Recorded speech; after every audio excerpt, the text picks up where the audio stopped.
یعنی ایک یہ دیکھیں کہ جی 15-16 سال کا مسئلہ ہے، یہ اسی طرح لڑتے رہتے ہیں، خود سیٹل کر لیں اور پھر دوڑ کے بیچ میں آ جانا، اور اس کے بعد ایک نئی بات، بالکل ہی نئی بات کہ بھائی یہ جو ہے نا پاکستانی بڑے انٹیلیجنٹ لوگ ہیں، یہ بڑے کام کے لوگ ہیں، بہت اچھی اچھی چیزیں انہوں نے بنا کے رکھی ہیں وغیرہ، یہ دیکھیں. اور میرا خیال ہے اب اس کے بعد اس نے پکا جیسے ہوتا ہے نا تعویذ لینا ہوتا ہے روز، تو اس طرح وہ مودی صاحب کو تعویذ دے کے سوتا ہے روزانہ، یعنی بےزتی کر کے کوئی نہ کوئی یا چونڈی ورڈ کے جسے ہم کہتے ہیں وہ یہ کرنا اس نے معمول بنا لیا.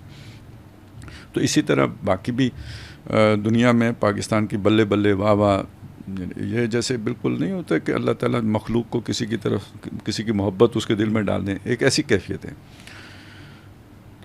اچھا یہ والی بات تو بالکل اپنی جگہ پہ ٹھیک ہے، لیکن جب آپ کو کوئی ایسا مقام ملتا ہے تو خطرات بھی اتنے ہی بڑھ جاتے ہیں، کیونکہ حاسدین بھی ہوتے ہیں، حسد بھی کرتے ہیں.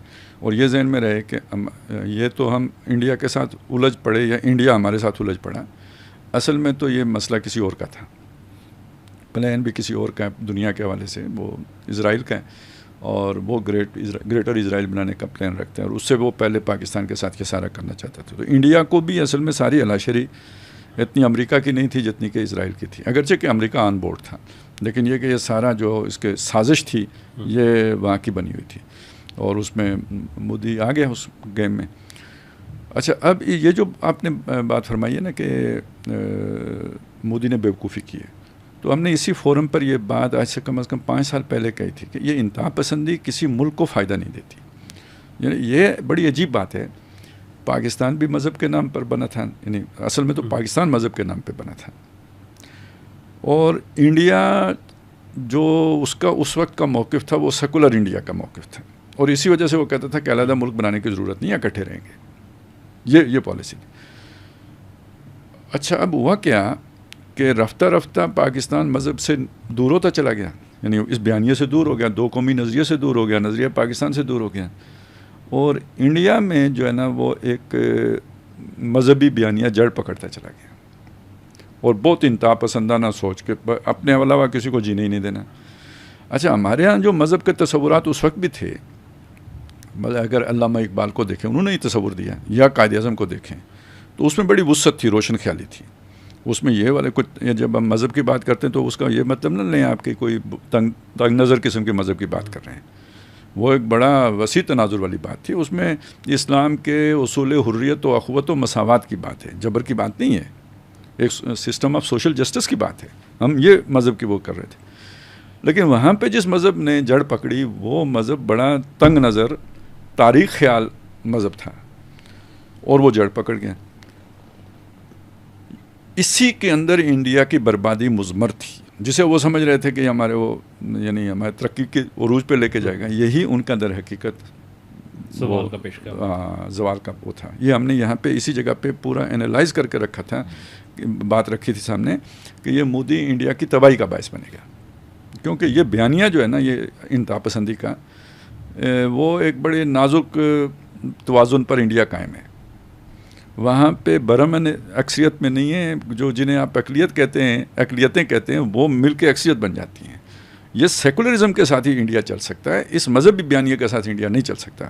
تو وہ تو ویسے یعنی ہم نے بہت پہلے اس چیز کو دیکھا تھا کہ یہ تو انڈیا کے ساتھ ہونا ہے، اور آپ نے دیکھا کہ وہ اپنی اسی حماقت میں، اپنے ہی زور میں، کسی کی باتوں میں آ کر یا جو بھی چلیں ہوتے ہیں. اصل میں آپ کے اندر لالچ نہ ہو تو کوئی ٹھگ آپ کو نہیں ٹھگ سکتا. تو وہ کمزوری یہ والی تھی، اور وہ ان کی اسرائیل کا ایک مورا بن کر، یا کہہ لیں چلیں امریکہ کا مورا بن کے کنٹینمنٹ آف چائنا پالیسی والی، تو وہ اس نے یہ سارے اصل میں ایک رول ماڈل بھی تو اسرائیل نے سیٹ کر دیا نا، غزہ کو سامنے رکھ کر وہ تڑیاں لگانا، بوکے مارنا، بم گرانا. تو اس نے مطلب مودی نے یہ سمجھ لیا ہے چونکہ مجھے مشورہ اسرائیل نے دیا ہے، لہٰذا میں اسرائیل ہوں اور پاکستان جو ہے نا یہ غزہ ہے، یہ سمجھ لیا. اور وہ پھر باقی جو کچھ ہوا وہ آپ کے سامنے ہے.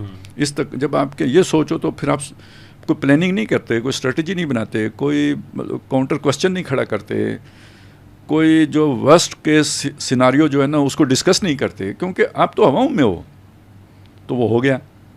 تو اس اعتبار سے وہ بات بالکل ٹھیک ہے کہ مودی نے انڈیا کا بیڑا غرق کر دیا، اور اب دنیا بھر میں انڈیا کی یہ جو رسوائی ہو رہی ہے یہ مودی کی وجہ سے ہو رہی ہے. اس طرح کوئی اسٹیٹ نہیں کرتی ہے. یہ تو بالکل احمقانہ کام ہے جو ہوا ہے, جو انڈیا نے کیا. اچھا اب آ جائیں ایک اور چیز کی طرف. وہ یہ ہے کہ یہ دیکھیں, یہ انڈیا بھی کہتا ہے کہ ہمارا جو ہے نا مقابلہ چائنا کے ساتھ تھا.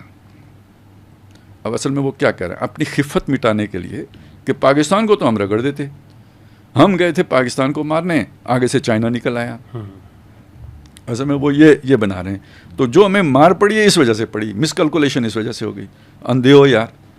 پہلی بات یہ ہے کہ چلیں آپ کی مان بھی لیں, تو سوچنا چاہیے تھا کہ بھائی اس کے اتحادی کون ہیں. سوچنا چاہیے تھا تم پاکستان کو ختم کر کے کنٹین کس کو کرنا چاہتے ہو.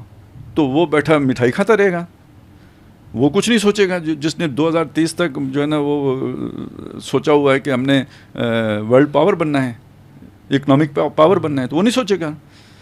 تو یہ آخر کیا تھریٹ انالیسس تھا جو وہاں پہ کیا گیا, کیا لوگ بیٹھے ہوئے تھے جنہوں نے یہ سارا منصوبہ بنایا. تو یہ تو بالکل ہی ایک احمقانہ حرکت تھی. اس اعتبار سے بھی اگر فرض کریں مانیں کہ آپ نے یہ سمجھا کہ چین چپ کر کے بیٹھا رہے گا, تو پھر بالکل ہی بے وقوف ہیں آپ. تو یہ اب ایک خفت مٹانے کے لیے بھی بات کی جا رہی ہے, ہو سکتا ہے حماقت بھی ہو. اچھا ویسٹ بھی یہ جو ہے نا, یعنی ایک مسلمان ملک, وہ اتنا طاقتور ہے اپنی بل پر کہ اس نے انڈیا کو اس طرح کی ذلت میں شکست دے دی ہے, اپنے سے 10 گنا بڑا, اپنے سے 10 گنا. یہ وہ نہیں چاہتے, لہذا وہ بھی چائنا کو یہ سارا کچھ وہ جو ہے نا مقام دے رہے ہیں کہ گویا چائنا اس کی ٹیکنالوجی. میں نے یہ بات پہلے بھی کہی ہے, آج پھر کہہ دیتا ہوں. چائنا نے اپنی ٹیکنالوجی جب خود استعمال کی نا, اس دن کہیں گے ہم چائنا کی ٹیکنالوجی, ابھی تو ہم نے استعمال کی ہے, اور یہ سارا کچھ چائنا کا نہیں ہے. بالکل ایسی. اچھا خالد صاحب, ویسے بھی اس میں ایک بات تو آتی ہے کہ مین behind the gun is more important دین گن. سیدھی سی بات ہے, ٹھیک ہے نا. وہ کون تھا, وہ ہم تھے. اور سر جی جب دو چیزیں بالکل برابر ہوں, مطلب ان کی قابلیت ایک جیسی ہو, تو وہاں جذبہ ہی پیچھے رہ جاتا ہے نا. اسی لیے میں کہہ رہا ہوں جس دن چینیوں نے خود بیٹھ کے یہ کام کیا نا, اس دن پتہ چلے گا. ابھی تو یہ ہم نے کیا ہے. ایک چیز اور کو دنیا مس کرے, ہمیں نہیں کرنا چاہیے. اللہ تعالیٰ کی مدد بھی کوئی چیز ہوتی ہے, اور وہ اسی طرح ہوتی ہے. دیکھیں آپ کی جو بھی رینج ہے, فرض کریں وہ 300 میل ہے, اور جو آپ کا ٹارگٹ ہے وہ 310 میل پر ہے یا 320 میل پر ہے, تو وہ افیکٹو رینج میں تو نہیں آتا. لیکن اس کو بھی پوری جو ہے نا ایکوریسی کے ساتھ وہ ہٹ کر جائے, تو یہ جو 20 میل اضافی ہے یہ کدھر سے آیا ہے. ٹھیک ہے, یہ عام لوگوں کی تو کیلکولیشن میں نہیں آئے گا. یہ تو ایک چانس ہے جو ہو گیا. ہر میزائل تو وہ کیونکہ اس کی ایکوریسی ریٹ جو تھا, جو لمٹ تھی, اس سے آگے جا کے اگر وہ لگائے ہیں اور ایکوریٹ لگائے ہیں, تو یہ تو پھر اس کے پیچھے تو پھر چانس آ گیا نا. تو جہاں چانس آیا تو وہاں تو خدا آتا ہے. ٹھیک ہے, میں یہ چیز کہنا چاہ رہا ہوں. اب یہ بھی ایک اہم بات ہے جس کو لوگ نہیں دیکھ رہے, لیکن ہے. یہ تو وہ جس نے جو اس پروسیس سے گزرا ہے, جس نے وہ کیا ہے, وہ سمجھ سکتا ہے کہ کیا ہوا ہے. تو بہرحال اس میں پاکستان کے لوگوں کی مہارت, ان کی اپنی ٹیکنالوجی, اس کو بالکل جس طرح صفر کیا جا رہا ہے نا, یہ بالکل غلط ہے. یہ یعنی یہ جیسے وہ جو بنتا ہے نا, جو ہمارا حق وہ نہیں دیا جا رہا. تو میں اس چیز کے حق میں بالکل نہیں ہوں. اچھا یہ ایک چیز ہو گئی کہ اس میں بالکل ہمارا بھی نصف حصہ ہے, اور نصف سے زیادہ حصہ. اب اگلی بات آ گئی کہ بھائی چائنا ہم پر کیوں اتنا مہربان ہو گیا. اس کا مطلب ہے ہم نے چائنا کی توقع سے کچھ زیادہ ہی کیا ہے. یہ ثبوت ہے اس بات کا جو میں پہلے کہہ چکا ہوں. اگر برابر ہی کیا ہوتا تو چائنا کو اتنا جو ہے نا ہمارے جو ہے نا وہ سر پہ بٹھانے کی ہمیں ضرورت نہیں تھی. اور لیکن وہ کر رہا ہے یہ سارا کچھ, تو اس کا مطلب یہ ہے کہ ہم نے اس کی توقع سے کچھ زیادہ ہی کر دیا ہے, اور اس وجہ سے اب وہ ہمیں سارا کچھ دینے کے لیے تیار ہے. تو ان ساری چیزوں کو اگر آپ دیکھیں تو ہماری تو نکل آئی ہے اللہ کی طرف سے لاٹری. اب کوئی جلے, کوئی خوش ہو, کوئی مرے, جو بھی ہوا سارا کچھ پرفیکٹلی ہوا ہے, اور نتیجہ اگر اسے ایک جملے میں کہیں تو ہماری نکل آئی ہے لاٹری.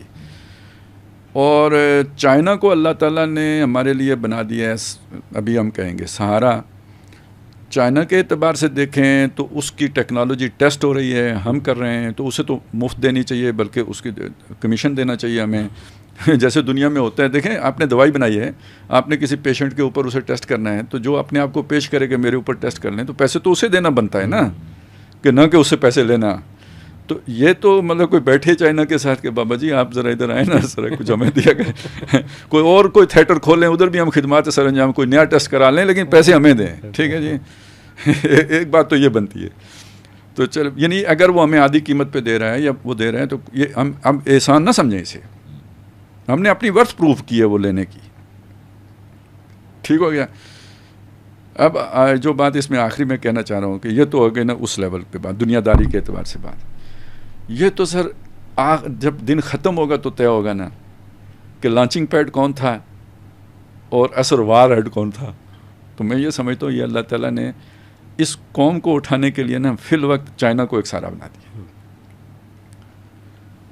وہ جو ہے نا اٹھ کے بز میں جہاں کا اور ہی انداز ہے، ٹھیک ہے نا. اب یہ اصل میں مشرقوں میں تیرے دور کا آغاز ہے. تو یہ مطلب ہم اپنے آپ کو انڈر اسٹیمیٹ نہیں کرنا ہے. یہ پوٹینشیل ہمارا 47 میں بھی تھا، یہ پوٹینشیل ہمارا آج بھی ہے، لیکن ہمیں کبھی کوئی ایسی قیادت نہیں ملی جو اس پوٹینشیل کو ایکسپلائٹ کرے. تو وہ اب اس کا موقع آیا ہے، اور یہ آنے والا دور جو ہے نا یہ اس میں ہمارا رول ٹھیک ٹھاک ہے. اچھا کیوان بھائی، بات تھوڑا سا اکنامک پوائنٹ آف ویو سے کرتے ہیں. اس جنگ کے کچھ اور چیزیں، ایک تو وہی چیز ہے کہ جو ویسٹرن اب ملٹری ہارڈ ویئر اور چائنیز ملٹری ہارڈ ویئر کی بات ہو رہی ہے، ایک تو اس پوائنٹ کو دیکھیں، اور دوسرا امریکہ کا ابھی جو ٹیرف کے اوپر جو ہے چائنا کے ساتھ ایک ایگریمنٹ ہوا ہے. تو آپ کیا دیکھتے ہیں کہ اس کے بعد جو ہے اس خطے کی صورتحال میں جو اکنامک پوائنٹ آف ویو ہے اس سے کیا تبدیلیاں متوقع ہیں؟ جی بسم اللہ الرحمن الرحیم. جی مہتاب بھائی، بالکل اکنامکس کا بھی پورا ایک منظر نامہ ہے جو اس کے ساتھ کلوزلی جڑا ہوا ہے. آپ دیکھیں کہ یہ جو پوری سیناریو بلڈ ہوا ہے، اس میں پہلے تو ٹیرف والا معاملہ شروع ہوا نا. ٹرمپ آیا حکومت میں اور اس نے آتے ہی جو ڈنڈا اٹھایا وہ ٹیرف کا اٹھایا. اچھا اس وقت بھی ہم کہہ رہے تھے، ہماری یہاں پہ بھی بات ہوئی کہ یہ تو زہر قاتل ہے، تو کچھ سمجھ نہیں آتی کہ ٹرمپ کر کیوں رہا ہے. پر اس کے پیچھے بہت ساری تھیوریز ہو سکتی ہیں. ایک تو یہ ہے کہ یورپ کو ان لائن لانا تھا، کیونکہ یورپ سے بھی بڑی انڈیپینڈنٹ وائسز اٹھنا شروع ہو گئی تھیں. ایک تو یہ ہے کہ امریکہ کو اتنا وہ خاطر میں نہیں لاتے تھے. دوسرا اسرائیل کے معاملے پہ یورپ سے اینٹی اسرائیل وائسز بھی کافی آنا شروع ہو گئی. تیسرا نیٹو کی وہ جو افادیت تھی وہ بھی ختم ہونا شروع ہو گئی تھی، کیونکہ امریکہ کی جو پرولونگ 20 سال کی جنگیں چل رہی تھیں اس میں یورپ بھی تھک چکا تھا، اور کوئی اتنا زیادہ آپ کہہ رہے ہیں کہ پازیٹیولی امریکہ کی جنگوں کو نہیں. تو وہ جو لائن ٹو کرنے والی، اور دوسری طرف دیکھیں دوسری جنگ عظیم تو امریکہ تو ان کا وہ کہتے ہیں نا کہ والد محترم ہے. تو ایک تو ٹیرف میں کچھ یہ بھی ایک اینگل بظاہر لگتا ہے کہ یورپ کو ان لائن لانا تھا اور ان کی ڈپینڈنسی اور امریکہ کو بھی ثابت کرنا تھا، اور وہ آئے بھی ہیں. آپ دیکھیں کہ ون آفٹر دا ادر جو صدور ہیں یا وزیر اعظم ہیں وہ ٹرمپ کے پاس آئے ہیں، اور ٹرمپ نے کھلم کھلا بڑے فخریہ طور پہ کہا ہے کہ یہ آتے ہیں منت سماجت کرتے ہیں تو میں ان کو تھوڑا ریلیف دیتا ہوں. ایک لیکن چائنا کے اوپر ہارڈ سٹانس تھا، اور آپ دیکھیں کہ بیچ میں ہارڈ سٹانس کے بعد فوراً ہی ایک پاز آیا جس میں 90 ڈے کے لیے وہ ٹیرف مؤخر کر دیا. پوزیشننگ ہوئی، بڑی ہارڈ پوزیشننگ ہوئی، وہ 100 پلس 250% اس طرح کرتے کرتے ایک دم 90 ڈیز. دیکھیں امریکہ کی معیشت تو بہت زیادہ نازک ہے، یہ ہمیں بھی پہلے سے ہی پتہ ہے، بڑے عرصے سے ہم اس کی بات کر رہے ہیں. ایک امریکہ کی معیشت اس وقت ڈیٹ ٹریپ میں ہے، تقریباً ارریورسیبل ہے. یہ جو قرضوں کا حجم ہے جو ان کے اوپر ہے، اس سارے میں یہ ٹرمپ کے یہ موقف لینا تو نظر آتا ہے کہ یہ بربادی، لیکن پھر بھی اس نے وہ موقف لیا. اب جہاں تک چائنا کی بات ہے تو ایک طرف تو بظاہر یہ لگتا ہے کہ یہ کنٹینمنٹ آف چائنا پالیسی کے تحت اس کو آئسولیٹ کرنا تھا کہ امریکہ چائنا کے ساتھ تجارت نہیں کرے گا بلکہ اور ممالک کے ساتھ کرے گا، تو چائنا کی معیشت کو کیا ہوگا. لیکن اس کے ریورس میں تو اگر دیکھا جائے تو وہ سیناریو زیادہ بھیانک امریکہ کے لیے ہے کہ امریکہ میں جو انفلیشن آئے گی اور اس کے بعد امریکہ کی معیشت کے اوپر جو پریشر آئے گا، اور جتنی نازک دوراہے پہ امریکہ کی معیشت کھڑی ہوئی ہے، تو یہ تو امریکن اکانومی کو کریش کرنا یا سنک کرنے والی چیز کے مترادف ہے. دوسرا چائنا بڑا انویسٹر ہے امریکہ کے اندر، تو آپ اپنی انویسٹر کو تڑیاں دو تو ریئیکشن کیا ہوگا؟ ظاہر ہے اس کے پاس بھی تو کچھ پتے ہیں. تو اب یہ امریکہ اپنے آپ کو دانستہ طور پر ڈبانے کے لیے کر رہا ہے، لیکن جو تھریٹ انالیسس کے پوائنٹ آف ویو سے امریکہ زیادہ ونریبل ہے ایز کمپیئر ٹو چائنا کا. چائنا کا جو رسک ہے وہ بہت کم ہے ایز کمپیئر کہ جتنا امریکہ کرے. اب اس تناظر میں پھر جیسے خالد صاحب نے کہا وہ پاکستان انڈیا سیناریو آ گیا. اب انڈیا جو ہے وہ امریکہ کا مہرہ ہے. اب یہاں پہ جب وہ بڑا مہرہ پٹا جس مہرے کو انہوں نے کنٹینمنٹ آف چائنا کے لیے یوز کرنا تھا, تو اب وہ چیلنج ان کے لیے جو ہے وہ مطلب بہت زیادہ بڑھ گیا ہے کہ اب اس کو اکانومی کو ایز اے ویپن کیسے یوز. لیکن مجھے یہ لگتا ہے کہ یہ سنو بال چل چکا ہوا ہے صحیح امریکہ کے اندر. یہ جو آپ نے راستہ اختیار کیا, دیکھیں معیشت انویسٹر کانفیڈنس پہ چلتی ہے. امریکہ کا آپ کو پتہ ہے کہ پہلی دفعہ کریڈٹ ریٹنگ کٹ ہوئی ہے. یعنی کہ عالمی مالیاتی اداروں نے کہا ہے کہ امریکہ اب اس جگہ پہ نہیں کھڑا ہوا جہاں پہ آپ پہلے اس کو دیکھتے تھے. یعنی کہ اس کا آپ امپورٹنس دیکھیں نا, دنیا کی ریزرو کرنسی ہے امریکی ڈالر. دنیا کا کہتے ہیں نا کہ جو سیفسٹ ڈیسٹینیشن تھی معیشت کے پوائنٹ آف ویو تھی امریکہ. یہ اسٹیٹس چینج ہونا ایک بہت بڑے وہ کہتے ہیں کہ فیوچر کے آنے والے جو منظرنامے اور طوفان کا پیش خیمہ ہے کہ مالیاتی ادارے اس کی ریٹنگ کٹ کر رہے ہیں اور دنیا اب امریکہ کو اتنا سیف نہیں تصور کر رہی. تو یہ شاید جو سنو بال اس نے سٹارٹ کیا ہے, بھلے اس کا حجم ابھی چھوٹا ہے لیکن یہ چل چکا ہوا ہے. اب اس کے ساتھ جو پولیٹیکل سناریو اور اکنامک سناریو, میرے تو خیال میں یہ دونوں چیزیں بالکل ساتھ ساتھ جا رہی ہیں. غرور اپنی جگہ قائم ہے, امریکہ کا بھی غرور قائم ہے اور انڈیا کا بھی غرور قائم ہے. اور جو آپ نے پچھلی بات کی تو اس میں بھی تھوڑی سی ایک چیز ایڈ کر دوں کہ انڈیا نے اس چیز کو اپنے غرور میں ایکسیپٹ نہیں کیا کہ پاکستان میں کوئی پوٹینشیل ہے. اس نے اپنی ریپوٹیشن کو بچانے کے لیے یہ تو بیانیہ دے دیا کہ یہ تو اصل میں چائنا تھا. اس کا مطلب یہ ہے کہ وہ غرور ابھی بھی پاکستان کو انڈرمائن کرتا ہے. اور اگر انڈرمائن کرتا ہے تو اس کا ایک پاسبل سیناریو یہ ہو سکتا ہے کہ وہ پھر کوئی الٹی حرکت کرے اس کو انڈر ڈاگ تصور کرتے ہوئے, اور یہیں پہ وہ مس کیلکولیشنز ہوتی ہیں. تو بہرحال یہ معیشت اور یہ چیزیں دونوں اب ساتھ ساتھ چل رہی ہیں. چائنا کی بہت اسٹرانگ پوزیشن ہے. چائنا کے ساتھ جو اس کے ہواری ہیں برکس, دو کہ انڈیا بھی آتا ہے برکس میں, لیکن انڈیا نے اپنے آپ کو آئسولیٹ کر لیا اور بے وقوفی کر رہا ہے. روس ادھر ہے اور پھر 19 اور ممالک کا برکس میں شاید اس سے بھی زیادہ, اب تو 20+ ہو گئے ہیں. تو بہرحال دنیا اب تبدیل ہو رہی ہے اور معیشت کے تناظر میں بھی پوری تبدیل ہو رہی ہے.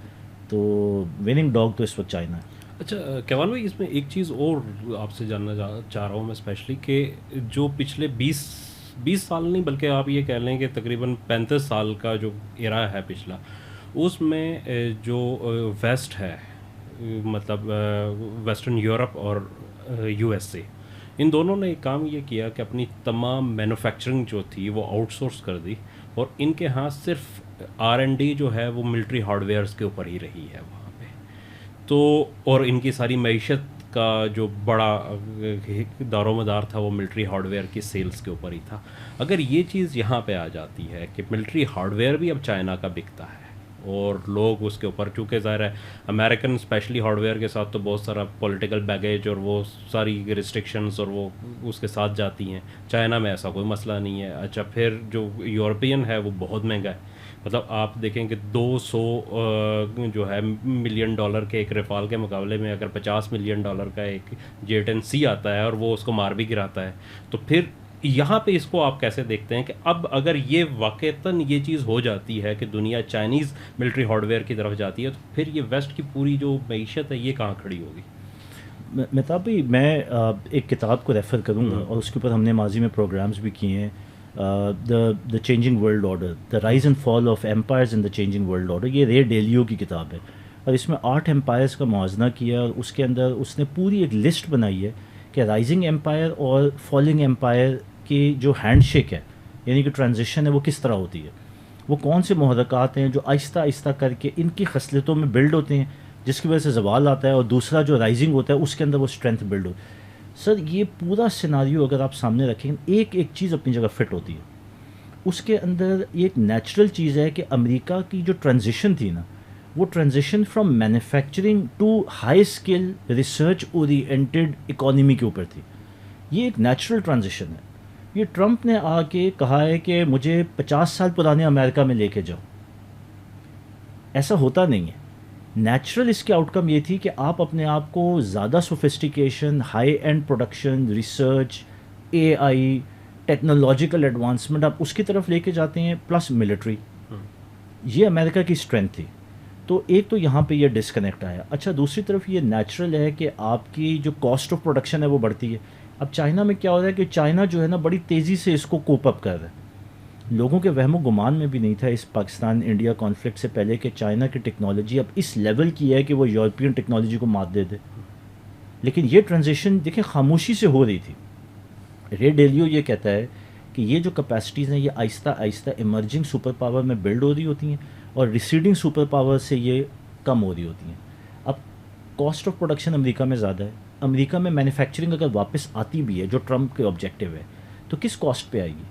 اور اگر اس کاسٹ پہ امریکہ مینوفیکچرنگ کرے گا بھی تو بیچے گا کہاں؟ کمپٹیشن میں تو چائنا کھڑا ہوا ہے. اب میں اگر چائنا کا بنایا ہوا آئی فون خریدتا ہوں 1 لاکھ کا اور امریکہ کا بنایا ہوا آئی فون خریدتا ہوں 2.5 لاکھ کا تو میں پاگل ہوں جو امریکہ کا خریدوں گا. تو آپ کون سے منظر نامے پہ کمپیٹ کرنے جا رہے ہیں؟ ایک تو ادھر ہے کہ یہاں پہ بھی جو بیلنس ہے وہ بڑا اب شفٹ ہو چکا ہے. دوسرا آپ نے ملٹری پروڈکشن کی بات کی. دیکھیں امریکہ کی ایک بہت بڑی اسٹرینتھ ہے کہ وہ ملٹری ہارڈ ویئر پہ ریسرچ اور پروڈیوس بھی کرتا ہے اور ایکسپورٹ بھی کرتا ہے. اب اگر ایک معیشت کی سب سے بڑی اسٹرینتھ ہی یہ ہے اور اس کا یہ جو مال ہے یہ تب بکے گا جب دنیا بڑی جنگوں میں جائے گی تو ایک نیچرل موٹیویشن کیا ہوگی؟ تو دیر از اے نیچرل موٹیویشن. دیکھیں 2 تناظر میں امریکہ کی اکانومی اس وقت کھڑی ہوئی ہے. ایک پیٹرو ڈالر کہ امریکہ کا ڈالر ابھی بھی دنیا کی ریزرو کرنسی ہے اور اس کے پیچھے جو سب سے بڑا ستون اس کو سہارا دے رہا ہے وہ آئل ہے. تو اس تناظر میں دیکھیں ٹرمپ کا مڈل ایسٹ آنا اور یہ دورہ کرنا جو ابھی ریسنٹلی دورہ ہوا ہے. دوسرا یہ کہ اس کا ہارڈ ویئر بکتا ہے آج بھی، وہ اس کا F-35 یا اس کا ابراہم ٹینک یا فلانا یا سارے یا پیٹریوٹ ڈیفینس سسٹمز یہ سارے امریکہ کے ٹاپ آف دا لائن سمجھے جاتے ہیں. سارا دیکھیں آپ اس کے پیٹرن کو دیکھیں. امریکہ کا یورپ کے ساتھ کتنا ابھی غصہ تھا یہ جو ٹیرفس ہیں اس میں. میں یہ کہتا ہوں کہ یہ ٹیرفس کے پیچھے سب سے بڑا ہدف ہی یورپ تھا. کیوں؟ یورپ بہت عرصے سے اپنی ڈیفینس پروڈکشن کو اس نے 2% آف GDP پہ رکھا ہوا تھا. یعنی کہ ڈیفینس پہ خرچہ نہیں کرتے تھے اور امریکہ سے سارا خرچہ کراتے تھے اور امریکہ انشور کرتا تھا ڈیفینس. ٹرمپ نے آ کے کہا کوئی چکر نہیں ہے ایسا. اس وقت یورپ نے اپنی ڈیفینس پروڈکشن کو 3% پہ لے گیا اور جرمنی 4% پہ لے گیا. مال کس کا خریدے گا؟ امریکہ کا خریدے گا. تو یہ جو ٹیرف والا چکر تھا اس کے پیچھے اصل میں جو اکانومی کی جو تھریٹ ہے اس کو ایک طرف جنگوں سے اور یہ سارے ماحول سے اور دوسری طرف پیٹرول. تو اس وقت دیکھیں وہ تو ڈیسپریٹلی اپنے آپ کو کہتے ہیں نا کہ بیلنس کرنے اور سیکیور کرنے کی کوشش کر رہے ہیں. لیکن اس چکر میں جو پینڈوراز باکس کھولا ہے، جو سنو بال رول ہونا شروع ہوا ہے، اب وہ رکے گا، وہ امریکہ کو بچا لے گا یا ڈبا دے گا؟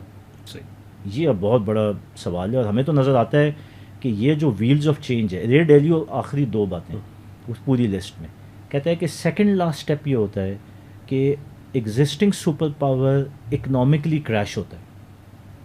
وہ پیسے پرنٹ کرنا شروع کرتا ہے، قرضے لینا شروع کرتا ہے اپنے اس حجم اور اپنی اس غرور اور طاقت کو برقرار رکھنے کے لیے، یا پھر وہ جو بڑے اڈے ہیں ان کے ڈیفینس کے ان سب کو برقرار یا فوجوں کو برقرار رکھنے کے لیے وہ قرضے لے لے کے اپنے حجم کو مینٹین کرتا ہے جو سوت امریکہ کو ہو رہا ہے. لیکن وہ انڈیفینٹ نہیں ہو سکتا. ایک پوائنٹ پہ آ کے اکنامک کریش ہوتا ہے اور جب کریش ہوتا ہے لیکن اس کی کیونکہ مسل پاور ایگزسٹ کرتی ہے تو وہ آخری راؤنڈ جو ہے وہ جنگوں کی صورت میں اور وہ اس کا آخری حربہ ہوتا ہے. اگر وہ غالب آ جائے تو اس کی سپر پاور ایکسٹینڈ ہو جاتی ہے اور اگر کمپیٹنگ سپر پاور ملٹریلی اس کو ڈیفیٹ کر دے تو پرماننٹ فیصلہ ہوتا ہے کہ اب یہ ختم اور نئی سپر پاور اپنی جگہ پہ کھڑی ہوگی.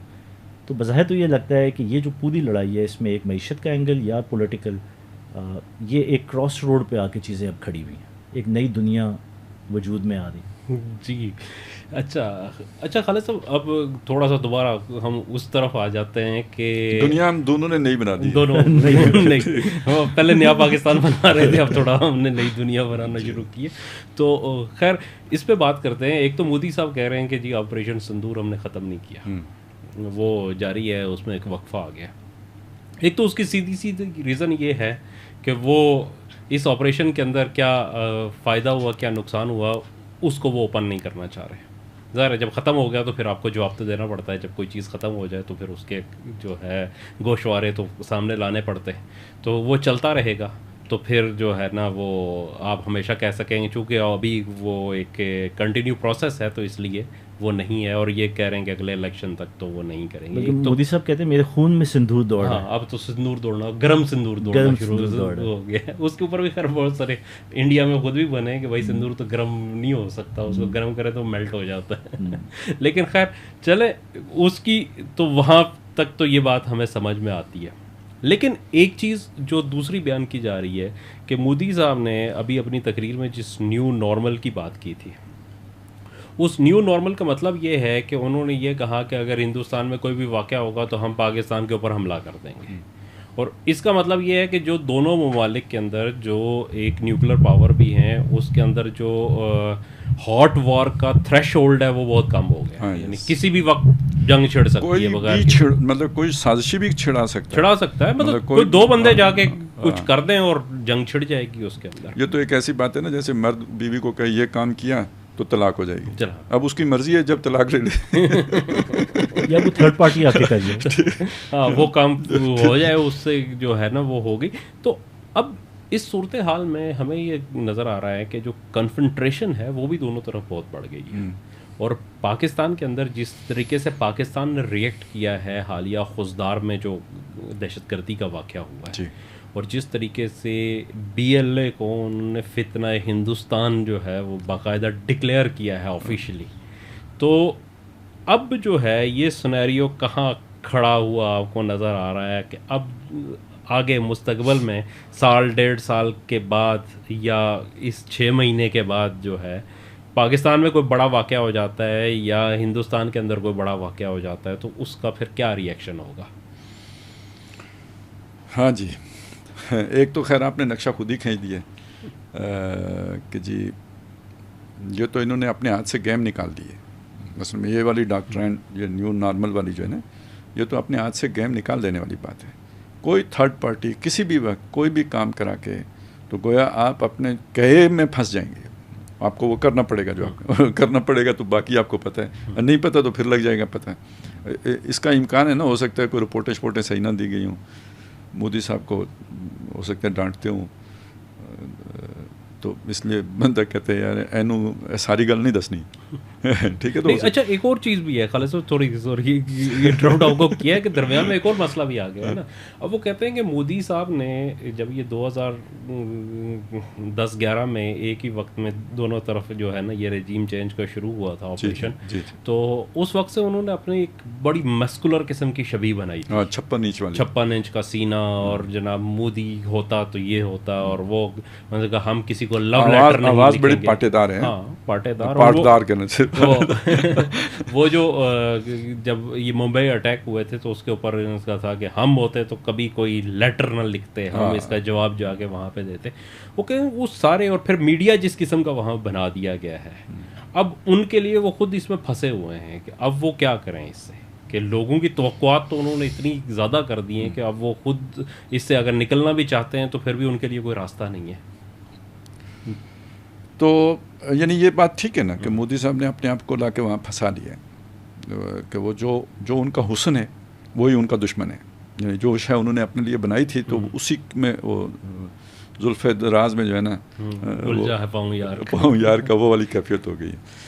اچھا اب ایک تو مسئلہ یہ ہو گیا. دوسرا اب اس کی کاؤنٹر اسٹریٹجی اگر فرض کریں، مطلب ادھر آپ سوچیں ہمارے پاؤں میں جو ہے نا جوتے میں پاؤں رکھ کے سوچیں تو کیا ہو سکتا ہے کہ اس نیو نارمل کو ہم اختیار کر لیں، اور وہ یہ ہے کہ جی آپ کا تو ابھی ہوگا تو آپ کریں گے نا، تو ہمارا تو ہو گیا ہے بلوچستان میں جو کچھ ہو رہا ہے، اور یہ بی ایل اے فلانا فلانا فلانا فلانا، تو اور کچھ نہیں تو ہمارے حوالے کرو، دنیا کو بتائیں بھائی یہ ان کے کیمپ پہ فلاں فلاں جگہ پہ ہیں، تو یہ انہیں کہیں ہمارے حوالے کریں. اور یہ بھی ہو سکتا ہے کہ اگر فرض کریں یہی نیو نارمل ہے تو ہم کیپیبل ہیں، تو پھر ہم بھی نیو نارمل کر کے دکھا دیتے ہیں، تو اس سے بھی چیزیں تو پھر دوبارہ ایسکیلیٹ کر جائیں گی نا، کہ ہم ذرا تھوڑا سا اندر جا کے وہی کام کریں. تو ہو تو سکتا ہے نا، بس آپ نے ٹرینڈ تو آپ نے سیٹ کر دیا ہے اور اسے نارمل کہا ہے، پھر آپ یہ نہیں کہہ سکتے کہ یہ اب نارمل ہو گیا ہے، نہیں، یہ تو نیو نارمل ہے. تو کیپیبل کون ہے وہ پھر کرے گا. تو فرض کریں ہم کیپیبل ہیں تو تھوڑا ذرا نیو نارمل ان کو سکھا دینا چاہیے، یہ موقع ہے اچھا انہوں نے پرووائڈ کیا ہے.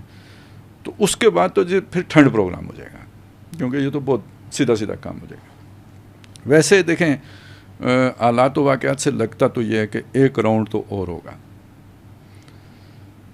یہ جو ابھی ہوا ہے نا، پہلے تو بہت میرا وہ تھا زیادہ کہ یہ تو یعنی اس کا ایک جلدی دوسرا راؤنڈ بھی آ جائے گا، لیکن یہ بہت غیر معمولی کامیابی ہوئی ہے. اب مجھے نہیں لگتا کہ وہاں کوئی اگر سوچنے سمجھنے والا ہو تو دوسرا راؤنڈ جلدی کرے، اسے بہت تیاری کرنی پڑے گی. اور جب تک وہ اتنی تیاری کرتا تو ہم تو وہ ابھی اگلے سال ہمیں وہ بھی مل جانے J-35 جی اسی سال یا اگلے سال جو بھی ہے، تو وہ پھر تو ہم بہت آگے نکل چکے ہوں گے. تو اس لیے یعنی دوسرا راؤنڈ بنتا تو ہے، کیونکہ ابھی مودی صاحب کی وجہ نا خود ہی ختم نہیں ہوئی ہے، ابھی وہ ان کی خود ہی تابناک ہے پوری طرح. تو یہ دوسرا راؤنڈ کا امکان رہے گا. اور اس میں جا کے اچھا نہیں بھی ہوتا، ایک بات اور بھی ہے، اگر فرض کریں اب اس نیو نارمل کو انڈیا مان لیتا ہے کہ ہم جو سمجھے تھے کہ پاکستان کچھ بھی نہیں ہے، نہیں وہ بڑی بلا ہے اور ہم سے بھی بڑا ہے، خیر تو اب ہم نارمل ہو کے چلتے ہیں، انڈیا نہیں بچے گا. وہ اصل میں جو آپ بتا رہے تھے نا، انہوں نے یہ جو ہائپ کریٹ کر لی ہے، یہ جو انہوں نے ایک اپنے گراس روٹ لیول تک پبلک کے اندر یہ ماسز میں یہ سارا کانسیپٹ جو ہے ٹھوس دیا ہے انتہا پسندی کا. تو میڈیا تو اصل میں اس لیے یہ سارا بندروں کی طرح ناچ رہا ہے نا کہ ان کی پبلک یہ ڈیمانڈ کر رہی ہے. تو اب اس کے ساتھ آپ مجھے یہ بتائیں کہ فرض کریں انڈیا نارمل کرنا چاہے تو کر سکتے ہیں؟ کم از کم مودی صاحب تو نہیں کر سکتے، کوئی بھی نہیں کر سکتا، کانگریس بھی آ کے نہیں کر سکتی. پہلی بات یہ کانگریس جیت ہی نہیں سکتی. اب انڈیا مودی نہیں کر سکتا نا، مودی سے زیادہ انتہا پسند بندے کو ووٹ ملے گا، کیونکہ پبلک میں یہ سینٹیمنٹ ہے. ان کا سیاسی بیانیہ ہی ہے، اب یہ جیتے گا وہی اب جو اس سے زیادہ انتہا پسند ہوگا. تو اب وہ آ کے کیا کرے گا؟ اسے یہ کرنا پڑے گا. نہیں کرے گا تو یہ پبلک جو ہے جو اصل میں ہم 2002 میں جیسے ہمارے یہاں تو الحمدللہ مارشل لا بھی لگ جاتا ہے نا، مطلب بہت حالات خراب ہوئے ہمارے وہاں، تو وہی اس کی بھی کوئی ابھی تک تو نہیں ہے، ابھی شاید انہیں بھی لگانا پڑ جائے. کیونکہ یہ جتنی بڑی طاقت ہے RSS، اس کو تو پورے اسٹیٹ کی طاقت کے ساتھ ہی آپ کریش کریں تو کر سکتے ہیں. مجھے نہیں لگتا کہ وہاں کا، کیونکہ اس کی روٹس بہت گہری ہیں. ہمارے ہاں جو جماعتیں اس طرح کی تھی نا ٹیررسٹ آرگنائزیشنز، وہ اصل میں اسٹیٹ فنڈڈ تھی، ان کی عوام میں اس طرح جڑیں نہیں تھیں. اسی وجہ سے انہیں آرام سے اکھاڑ بھی لیا گیا. اجتثت من فوق الارض ما لها من قرار. اگرچہ جو جڑیں تھیں انہوں نے تنگ بھی کیا جیسے ہوتا ہے. انڈیا میں معاملہ اس کے برعکس ہے، وہاں جڑیں بہت مضبوط ہیں. دوسرا ہر ادارے میں، ہر ادارے میں گھسایا ہوا 15 سال سے جو ہو رہا ہے. تو اس لیے وہاں پہ تو اب جو ہے نا، جب وہ اگر اسے کرنا چاہیں گے، اب دونوں صورتوں میں دیکھیں، اگر وہ اپنے ان لوگوں کے جذبات کو ٹھنڈا کرنا چاہتے ہیں، پاکستان کے نے تو دان دکھا دیے ہیں، پاکستان کے آگے تو وہ نہیں ان کو سیٹسفیکشن مل سکتی، تو اب اس کو کوئی ڈائیورٹ کرنا پڑے گا.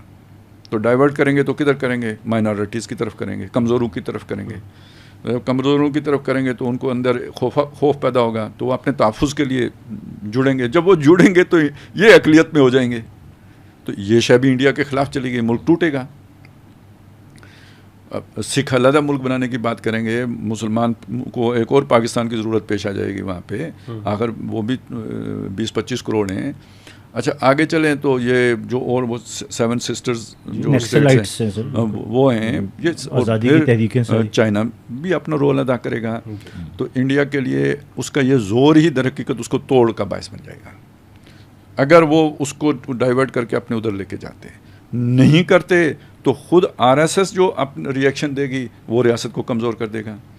اب اس کے ساتھ اگر ریاست کانفلکٹ میں آتی ہے، یا جیسے یہاں پہ مینج کیا گیا تھا ٹیررزم کو، اس طرح اگر اسے مینج کرنے کی کوشش کرتے ہیں، معیشت کدھر جائے گی جس کا بڑا ناز ہے. تو انڈیا کا مستقبل دھندلا گیا ہے. یعنی وہ جو لوگ یہ تجزیہ کرتے ہیں اس نے مروا دیا مودی نے، تو ہر اعتبار سے بند گلی میں انڈیا داخل ہو گئے. اس کے لیے کوئی بظاہر یہ نہیں لگتا کہ وہ کسی بھی طرف سے، یہ جو آخر یہ 100 سال کا پھیل ہے نا، یہ جو RSS کا یہ انہوں نے یہ انتہا پسندی، کوئی وقت پہ سوچتا تو یہ کیسے نچلے ہو کے بیٹھیں گے. وہ جس نے گاندھی کو قتل کیا تھا، گوڈ سے کیا تھا، نتھو رام گوڈ سے، نتھو رام. تو نتھو رام کی جو وہ ہے نا راکھ، وہ جو چتا جلاتے ہیں تو وہ جو ہوتی ہے، تو وہ دریا میں باتیں ہیں، وہ نہیں بائی گئی. وہ ان کے کسی جگہ پہ پونا میں یا کس جگہ پہ وہ سے محفوظ رکھی ہوئی ہے کہ جب ہم پاکستان فتح کر لیں گے تو دریا میں یہ اس دریا میں بائیں گے. یہ کدھر بیٹھیں گے اب؟ یعنی آپ 100 سال محنت کر کے لبے بام پہنچیں اور آپ کو لگے بھائی اس موڑ کے آگے منزل ہے، ادھر آ کے قائم ہونے والا ہے، ادھر آ کے پتہ چلے کہ نہیں جو سنا سب افسانہ تھا. تو پھر کیا کہ مایوسی کس درجے کی ہوگی، اور وہ مایوسی پھر جس طرح جو ہے نا وہ فرسٹریشن کی صورت میں نکلے گی. تو ہندوستان میں امن تو اب نہیں ہے جی، اور اس کا کوئی مستقبل اب نہیں ہے. اسی موڑ پہ سر ابھی حالات آ بھی گئے ہیں. اس کے ساتھ جوڑ لیں کہ سر وہ جو پانی والا معاملہ ہے، تو یہ پانی والا معاملہ تو آپ نے جلتی پہ اور اب جس طرح دعوے کر لیے ہیں جی، اب کیا کریں گے پانی والے مسئلے پہ؟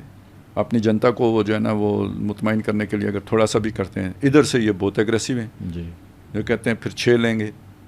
صحیح بات ہے، یہ کہنا چاہیے، یہ نیریٹو بنتا ہے 6 لیں گے. 6 لینے کا مطلب ہے پھر لینڈ بھی لیں گے نا، کشمیر بھی لیں گے نا، تب 6 لے سکتے ہیں، اس کے بغیر تو نہیں لے سکتے 6. تو یہ تو جناب سیکنڈ راؤنڈ بنتا ہے، نہ بھی بنا تب بھی انڈیا کا تو اس ایک راؤنڈ میں ہی کام ختم ہوتا ہے. وہ جو ابھی آپ بات کر رہے تھے نا کہ جب وہ پھر اپنے مسلز دکھاتے ہیں آخری یہ ہوتا ہے نا، تو یعنی مجھے اس سے یہ لگتا ہے کہ انڈیا ایک اٹیمپٹ ضرور کرے گا. صحیح، کیونکہ جب اس کے آگے یہ والا سارا سیناریو آئے گا تو دیکھیں سر اس سیناریو میں زندگی جنگ میں ہی ہوتی ہے. اب آپ کو یاد آیا ہوگا کہ ہم نے ایک وقت میں یہ بات کی تھی کہ پاکستان جہاں پہنچ گیا ہے اب یہاں اسے جنگ ہی بچا سکتی ہے. صحیح، وہ چلیں ہم نے نہیں انیشیٹ کی، کسی اور نے کی، وہ ہو گئی. دیکھیں نا ایک دم حالات بدل گئے. یہی ہوتا ہے، بالکل. نہیں تو آپ ویسے ختم ہو رہے تھے، کینسر کے ہاتھوں جیسے کوئی مرتا ہے اس طرح آپ کو اندر ہی سے گھل کے آپ ختم ہو رہے ہوتے ہیں. جنگ پورا سیناریو تبدیل کر دیتی ہے. یا وہ کام جو 6 سال میں ہونا ہوتا ہے وہ 6 دن میں ہو جاتا ہے، یا یہ ہوتا ہے کہ جی وہ آپ کو ایک نئی زندگی مل جاتی ہے. تو بڑا رسک فیکٹر اس کے اندر ہوتا ہے، 50-50 چانس ہے. تو وہ پھر اس پہ جائیں گے، اس بات کا امکان اب بھی ہے کہ ایک راؤنڈ ابھی باقی ہے. اچھا خالد صاحب، اس میں 2-3 چیزیں جو مجھے نظر آ رہی ہیں. یہ بات تو آپ نے کہی ہے اور یہ میں پڑھ رہا ہوں کہ بہت سارے دفاعی تجزیہ نگاروں نے یہ بات لکھی ہے کہ یہ اس کے بعد ایک سیکنڈ راؤنڈ جو ہے نا وہ ہونا وہ کہتے ہیں کہ ویری لائکلی مقدر ہے، ہاں وہ ہونا ہی ہونا ہے. تو اچھا کچھ ہندوستان کے دفاعی تجزیہ کار یہ کہتے ہیں کہ سیکنڈ راؤنڈ جو ہے وہ 6 مہینے سے 1 سال کے درمیان کسی وقت ہو سکتا ہے. اور ان کا یہ بھی کہنا ہے کہ یہ اب جو ہے یہ ہندوستان کے بجائے پاکستان کی طرف سے انیشیٹ کیا جائے گا. اور اس کو وہ جواز یہ دے رہے ہیں کہ جو 2019 کا جو ایک چھوٹا سا فضائی مارکہ ہوا تھا ہندوستان اور پاکستان کے درمیان، آپریشن سوئفٹ ریٹارٹ جو پاکستان کا آپریشن تھا، اس میں کہتے ہیں کہ انڈیا کی جو تھی ایک بہت چھوٹی سی وہاں پہ انہیں ایک اپرچونٹی نظر آئی کہ انڈین ایئر فورس جو ہے وہ EW جو ہے الیکٹرانک وارفیئر اس میں کمزور ہے.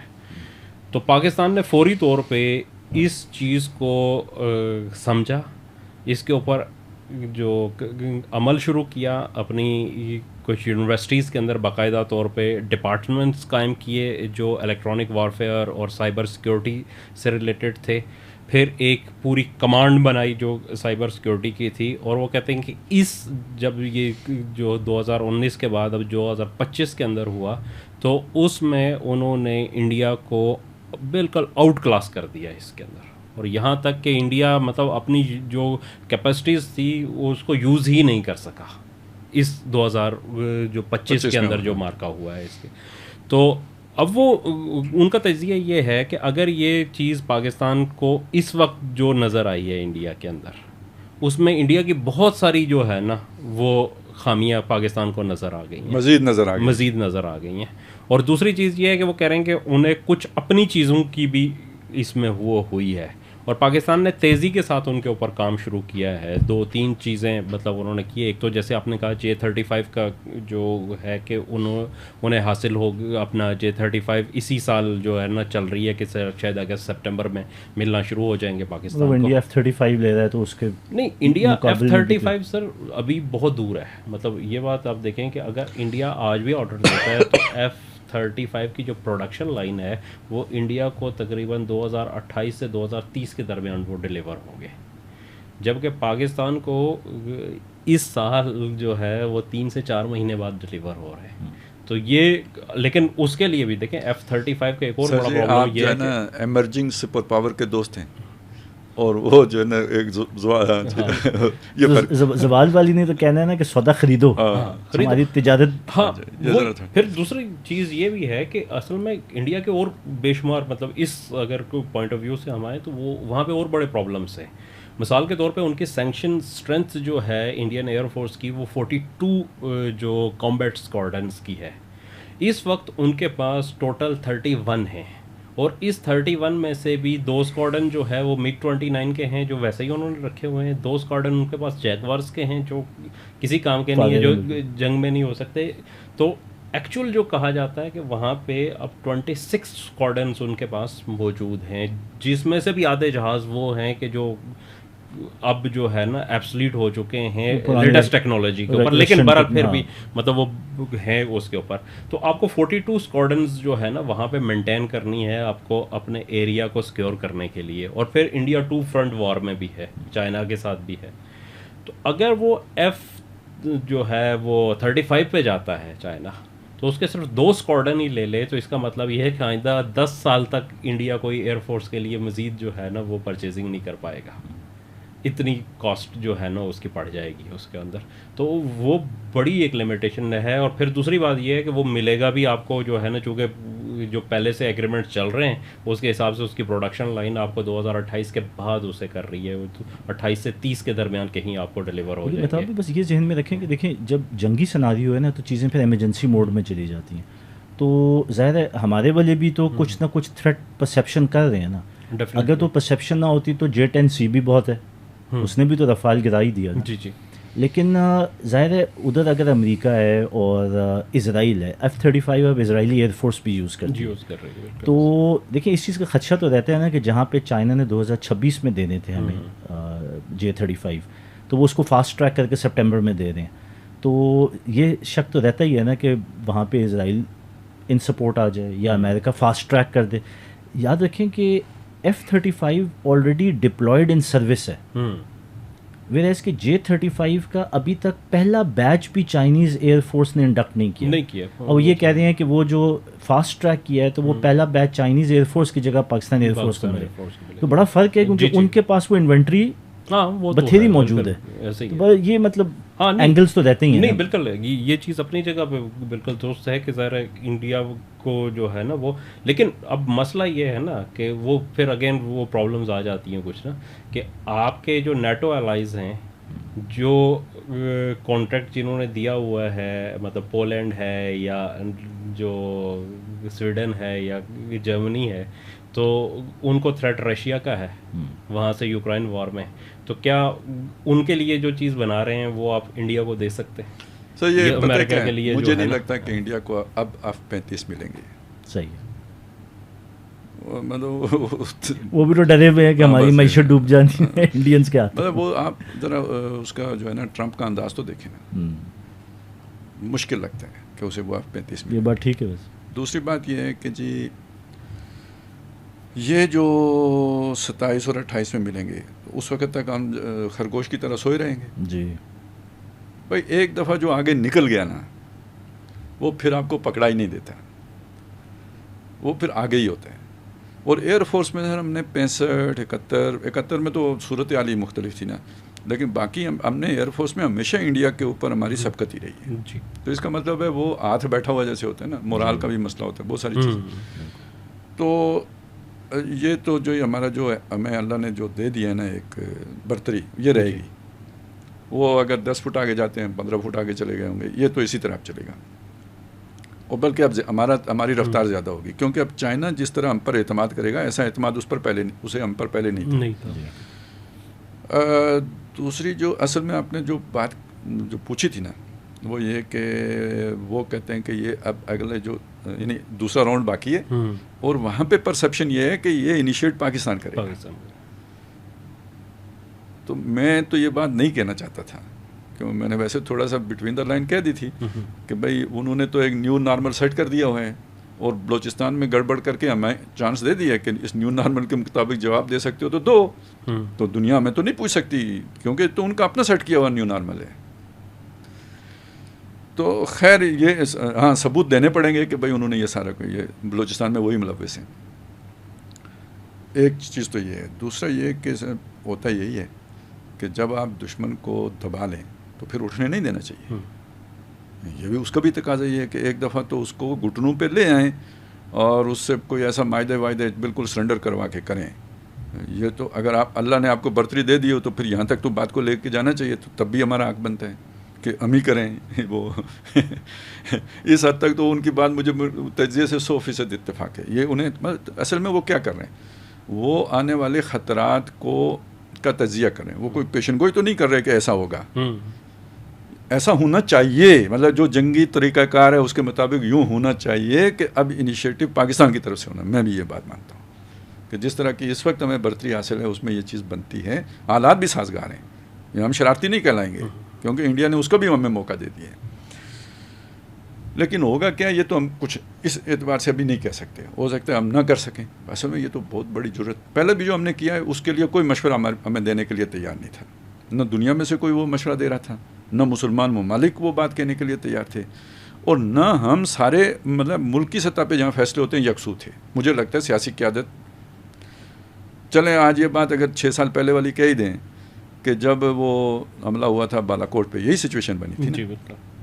جہاز تو ہم نے چلیں گرا لیا جو کچھ بھی ہوا. اس کے بعد جب وہ بھی ایک پتہ نہیں گر گیا کیا ہوا ہے, یعنی کہ فیصلہ اوپر ہوا یا وہ ادھر پائلٹ نے خود ہی فیصلہ لے لیا یا ایئر فورس کے اندر اتنی وہ چیز تھی کہ جس کے نتیجے میں وہ سارا کچھ ہو گیا.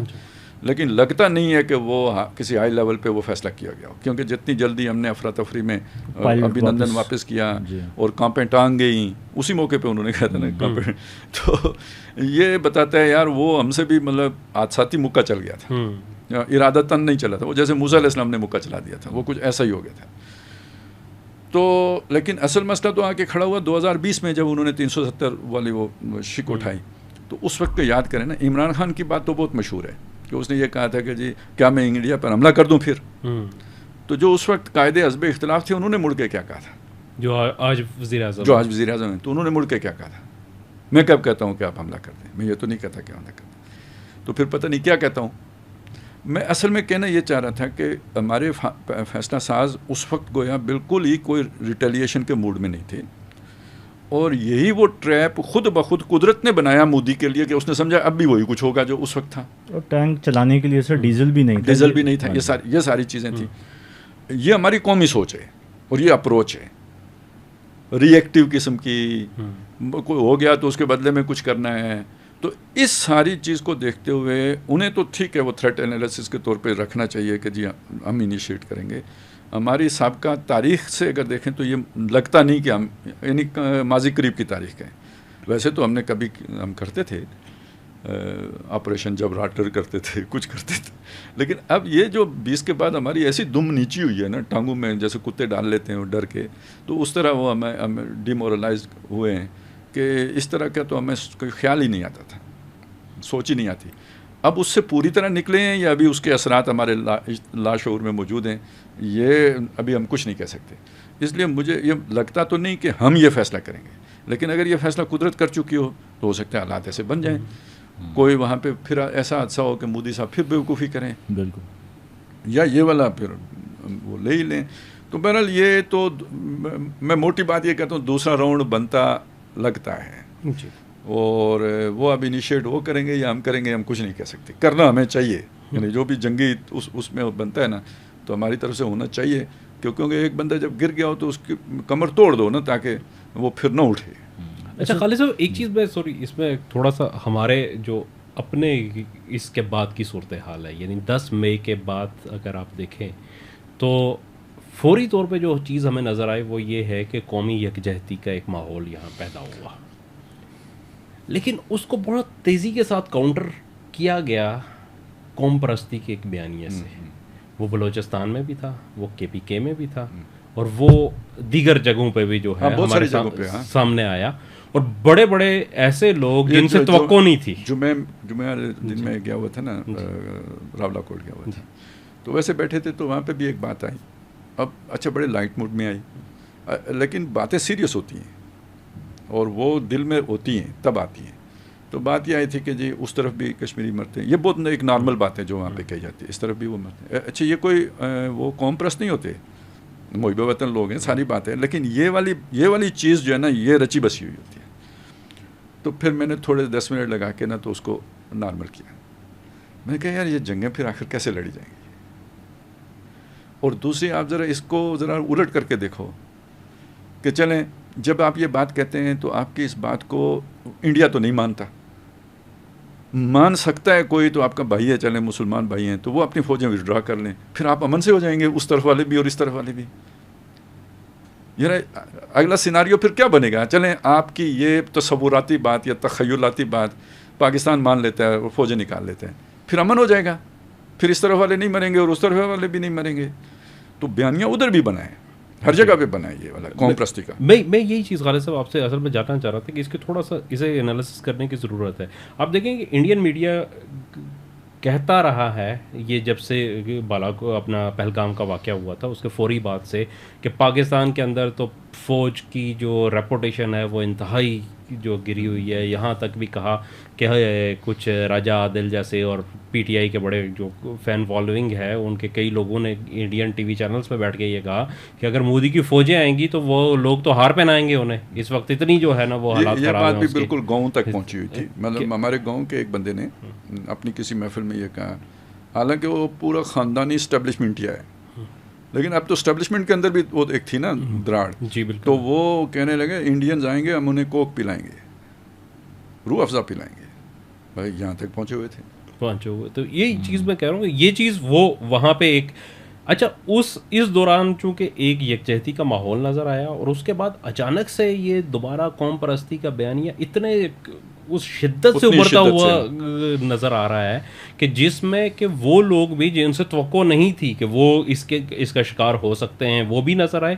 اچھا اور اس کے اندر جو وجوہات وہ بیان کرتے ہیں اس کی وہ چیزیں ہیں جو پچھلے 30 سال سے جاری تھیں اور اچانک ایسے لگ رہا ہے کہ جیسے وہ کسی خاص جو ہے نا موقع کے اوپر وہ اٹھ کے وہ سامنے آ گئے ہیں. تو اس کے اوپر ذرا اسے کریں کہ یہ اگر اس چیز کو ظاہر سی بات ہے کہ یہاں کنٹرول نہ کیا گیا تو پھر تو ساری چیزیں جو ہیں اس وقت جو تبدیلی آئی ہے، مطلب ایک مشرف ایرا جو تھا ٹھیک ہے افغانستان کے ساتھ جو بھی ہوا کچھ بھی ہوا کیانی صاحب کے دور میں یہ ہوا اور یہاں پہ چلتا رہا. اب جب صورتحال تبدیل ہو رہی ہے تو آپ پچھلی چیزوں کو لے کے جو وہاں سے چلتی آ رہی ہیں آج کے دور کے اوپر اگر آپ اس کو امپلیمنٹ کر کے اور پھر ایک بیانیہ بنانے کی کوشش کریں تو کیا یہ فیئر ہے؟ ایک تو چیز یہ کر دیں اس کا تھوڑا سا میں چاہتا ہوں کہ پہلے اس کو ہم اصولی طور پہ سمجھ لیں. ٹھیک ہے، ایک انسان کا معاملہ یہ ہے کہ یہ اختلاف سے سیکھتا ہے، وہ متضاد چیز سے سیکھتا ہے. یعنی اگر نفرت کا وجود نہ ہو تو محبت کوئی معنی نہیں رکھتی.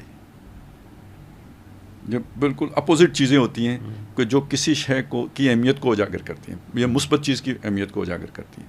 اگر وہ اپوزٹ شر نہ ہونا تو خیر کا کوئی معنی ہی نہیں ہے.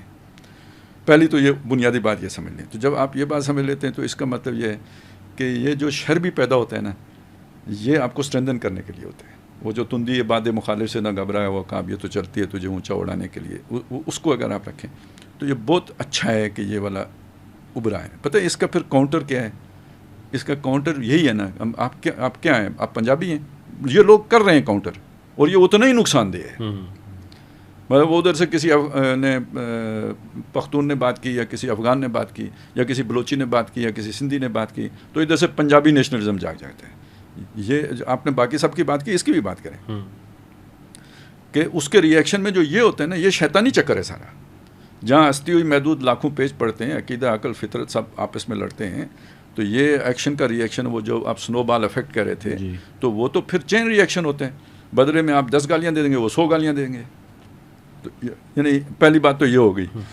اچھا اب اس میں ہوتا یہ ہے کہ پھر آپ بدلے میں کیا شے لے کے آئیں گے کہ آپ جڑے رہیں؟ تو وہ دو قومی نظریے اور نظریہ پاکستان کے علاوہ کوئی اور شے نہیں. تو میں اس کو مثبت طور پر دیکھ رہا ہوں. آپ اگر سیدھی طرح سے نظریہ پاکستان کو نہیں سمجھ پا رہے تو پھر نتیجہ وہ نکلنا ہے.